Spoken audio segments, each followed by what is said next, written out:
Renungan Kefas, kaya dalam hal-hal selain Allah Tritunggal.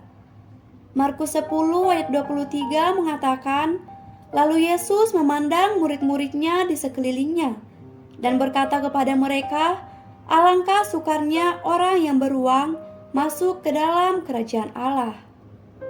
Kisah mengenai orang kaya dalam Markus 10 adalah suatu ilustrasi akan keperluan kita untuk bebas dari diduduki oleh segala sesuatu kecuali Allah itu sendiri.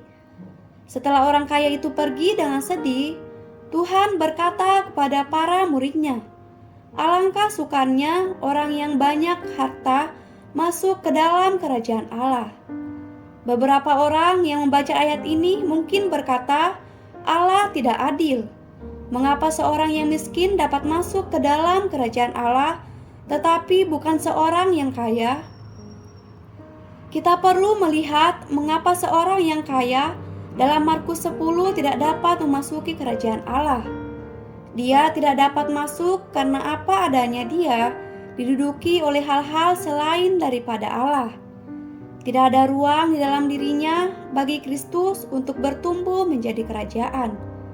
Sekali lagi, kita perlu melihat bahwa kerajaan Allah bukanlah alam material. Kerajaan Allah adalah Tuhan Yesus bertumbuh dan berkembang di dalam kita. Ada beberapa orang mungkin bersukacita atas fakta bahwa mereka miskin dan tidak semuanya seperti orang kaya. Bagaimanapun, Anda mungkin sangat kaya dalam hal-hal selain kekayaan materi. Bahkan orang muda di antara kita mungkin kaya dalam hobi kita yang adalah menggantikan Kristus. Kaya dalam kebudayaan, agama, etika, moralitas, filsafat, perbaikan karakter, dan usaha untuk rohani Alkitabiah. Mereka kaya dalam hal-hal seperti pengetahuan, Alkitab, teologi tradisi, dan usaha untuk menjadi rohani.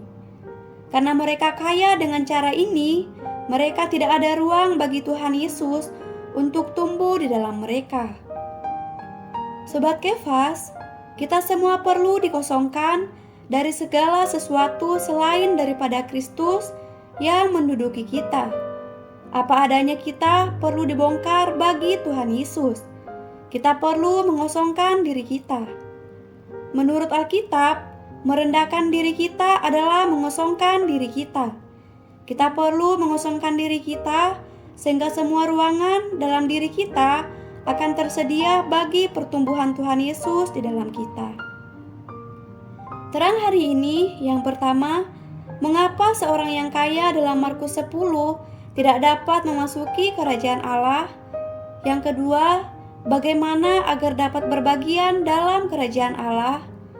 Poin doa, berdoa memohon Tuhan menerangi hal-hal yang menduduki hati kita selain Kristus, dan kembali mempersembahkan diri agar Ia mendapat lebih banyak ruang dalam hati kita untuk bertumbuh. Amin.